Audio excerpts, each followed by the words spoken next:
Hi everyone, I am Shruti Sharma. Welcome you all to my channel COMMTUTS. This is tutorial number 17 of income tax, and in this tutorial we are going to understand the residential status of company, association of persons, body of individuals, local authority, artificial juridical persons and partnership firms. इससे पहले वाले tutorials में हमने discuss किया था कि basically residential status होता क्या है, किस तरीके से हम रेजिडेंशियल स्टेटस डिटरमिन करते हैं और रेजिडेंशियल स्टेटस डिटरमिन करना क्यों इम्पोर्टेंट होता है। उसके बाद हमने रेजिडेंशियल स्टेटस इंडिविजुअल का डिस्कस किया था, फिर हमने डिस्कस किया था residential status Hindu undivided family. Okay, तो आज जितने भी बाकी के हमारे पर्सन्स रह गए, जैसे कंपनी है, एसोसिएशन ऑफ पर्सन्स है, बॉडी ऑफ इंडिविजुअल्स है, इनका हम रेजिडेंशियल स्टेटस आज वाले ट्यूटोरियल में डिस्कस करेंगे। ओके, तो चलिए स्टूडेंट स्टार्ट करते हैं हमारा आज का सेशन। जो नेक्स्ट टाइप ऑफ असेसी आता है इनकम टैक्स में वो है कंपनी। अब कंपनी के केस में क्या होता है, या तो कंपनी रेजिडेंट होगी या फिर कंपनी नॉन रेजिडेंट होगी। जैसे इंडिविजुअल और हिंदू अनडिवाइडेड फैमिली के केस में क्या था कि या तो वो रेजिडेंट होगी और या फिर वो नॉन रेजिडेंट होंगे। लेकिन अगर वो रेजिडेंट है तो हम चेक करेंगे कि क्या वो ऑर्डिनरी रेजिडेंट है या फिर नॉट ऑर्डिनरी रेजिडेंट है। ठीक है, इंडिविजुअल और हिंदू अनडिवाइडेड फैमिली के केस में हम ये भी देखते थे कि क्या इंडिविजुअल और क्या Hindu undivided family ordinary resident है या फिर नॉट ऑर्डिनरी रेजिडेंट है। ठीक है, लेकिन अब हम जितने भी डिस्कस करेंगे, जैसे कंपनी है, एसोसिएशन ऑफ पर्सन्स है, पार्टनरशिप फर्म है, बॉडी ऑफ इंडिविजुअल्स है, जितने भी सारे पर्सन्स हैं, इनके केस में ऑर्डिनरी और नॉट ऑर्डिनरी वाला कॉन्सेप्ट नहीं होता। ठीक है, इसमें हम सिर्फ दो ही चीजें चेक करते हैं कि या तो वो रेजिडेंट होगा या फिर वो नॉन रेजिडेंट होगा। और इनकी क्या कंडीशंस होती है, एक ही बेसिक कंडीशंस होती है, इसमें एडिशनल कंडीशंस भी नहीं होती, क्योंकि एडिशनल कंडीशन बेसिकली किसके लिए होती थी, एडिशनल कंडीशन बेसिकली ऑर्डिनरी और नॉट ऑर्डिनरी रेजिडेंट चेक करने के लिए होती है। लेकिन क्योंकि कंपनी, ये association of persons, body of individuals, partnership firm, artificial juridical persons, ये सिर्फ रेजिडेंट होते हैं या फिर नॉन रेजिडेंट होते हैं, और इसलिए इनके केस में सिर्फ एक ही कंडीशन होती है, यानी सिर्फ बेसिक कंडीशन ही होती है। यहाँ पर एडिशनल कंडीशन का कॉन्सेप्ट नहीं होता। फाइन, तो कंपनी के केस में क्या बेसिक कंडीशन होती है। Number 1, it is an Indian company, कि जो कंपनी है वो इंडियन कंपनी होनी चाहिए, दैट मीन्स वो इंडिया में रजिस्टर्ड होनी चाहिए। एंड सेकंड है it's poem, that means place of effective management and control must be situated Holi in India during the relevant previous year, कि जो कंपनी का पोएम है वो कहाँ पर सिचुएटेड होना चाहिए, कंप्लीटली इनसाइड इंडिया।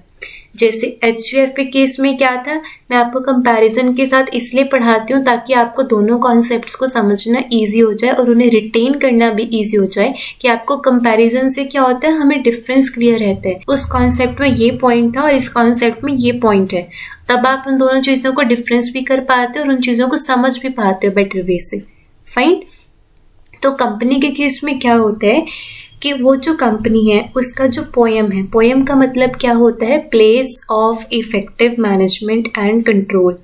पोएम का मतलब क्या होता है बेसिकली कि जो बिजनेस के की डिसीजंस हैं, की डिसीजंस का मतलब क्या होता है, जो बिजनेस के मेन डिसीजंस होते हैं, जैसे कि बिजनेस के financial decisions, corporate decisions, managerial decisions, यानी वो सारे डिसीजंस जो बिजनेस को चलाने के लिए, बिजनेस को ऑर्गेनाइज करने के लिए मैंडेटरी होते हैं, जिस प्लेस में वो लिए जाते हैं उस प्लेस को हम क्या बोलते हैं, पोएम। ठीक है, तो अगर उस कंपनी का जो पोएम है वो होली इन इंडिया है, यहाँ पर पार्टली वाला कॉन्सेप्ट नहीं है, आपने ध्यान रखना है, कंप्लीटली उनका सेटअप इंडिया में है, तो वो कंपनी क्या कहलाएगी, रेजिडेंट। लेकिन अगर वो कंपनी इंडियन कंपनी नहीं है और उसका जो पोएम है वो भी इंडिया में नहीं है, वो आउटसाइड इंडिया है, तो वो कंपनी क्या हो जाएगी, नॉन रेजिडेंट। ठीक है, सिंपल, बहुत सिंपल है, इसमें कुछ भी डिफिकल्ट नहीं है और बहुत इजीली आपको रिटेन हो जाएगा। बस आपने ध्यान रखना है कि कंपनी के केस में या तो वो कंपनी रेजिडेंट होगी या वो कंपनी नॉन रेजिडेंट होगी, और रेजिडेंट है या नॉन रेजिडेंट है, इसके लिए हमारे पास सिर्फ दो बेसिक कंडीशंस हैं, और वो दो बेसिक कंडीशन क्या है कि फर्स्ट, वो कंपनी क्या होनी चाहिए, इंडियन कंपनी। ठीक है, दैट मीन्स उसका जो रजिस्ट्रेशन है, उसका जो इनकॉर्पोरेशन है, सब कुछ कहाँ होना चाहिए, इंडिया में ही होना चाहिए। फाइन, और दूसरा उनका जो पोएम है पोएम का मतलब क्या होता है? Place of effective management and control. उस कंपनी का जो पोएम है वो भी होली इन इंडिया होना चाहिए, यानी कंप्लीटली इंडिया में होना चाहिए। यहाँ पर पार्टली वाला कुछ भी कॉन्सेप्ट नहीं है। फाइन। तो अगर वो कंपनी इंडियन कंपनी है और उनका जो पोएम है वो होली इन इंडिया है तो वो कंपनी क्या कहलाएगी? रेजिडेंट। लेकिन अगर वो कंपनी फॉरेन कंपनी है तो वो क्या हो जाएगी? Non resident. और अगर उस कंपनी का जो पोएम है वो कंप्लीटली आउटसाइड इंडिया है तब भी वो क्या हो जाएगी? Non resident. ठीक है। सो इंडिया में कंपनी रेजिडेंट तब होगी जब वो इंडियन कंपनी होगी और उसका पोएम भी कंप्लीटली इंडिया में ही होगा। फाइन। आई होप ये आपको क्लियर हो गया होगा। अब नेक्स्ट आता है जितने भी हमारे पर्सन्स रह जाते हैं, जैसे कि एसोसिएशन ऑफ पर्सन्स है, body of individuals, local authority, artificial judicial persons and partnership firms. जो भी हमारे पर्सन्स रह जाते हैं उन सब के लिए एक ही कॉमन बेसिक कंडीशन होती है, और क्या कि इनका जो कंट्रोल एंड मैनेजमेंट है वो होली और पार्टली इंडिया में है during the relevant previous year, तो ये रेजिडेंट कहलाते हैं। और अगर कंप्लीटली आउटसाइड इंडिया होगा तो ये क्या कहलाएंगे? Non resident. ठीक है।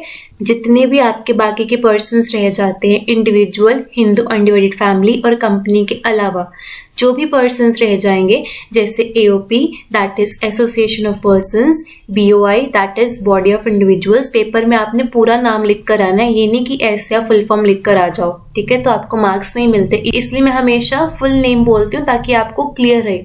ओके।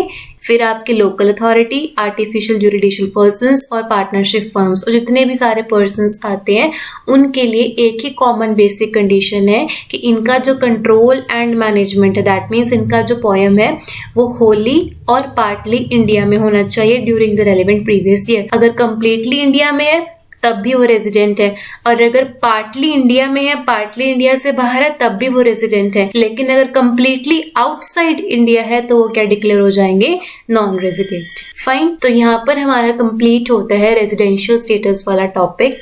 ठीक है। अभी चैप्टर कंप्लीट नहीं हुआ क्योंकि अभी हमारा एक मोस्ट इंपॉर्टेंट टॉपिक रह रहा है, that is incidence of tax, जिसे हम बोलते हैं स्कोप ऑफ टोटल इनकम, जो हमेशा पेपर में आता है।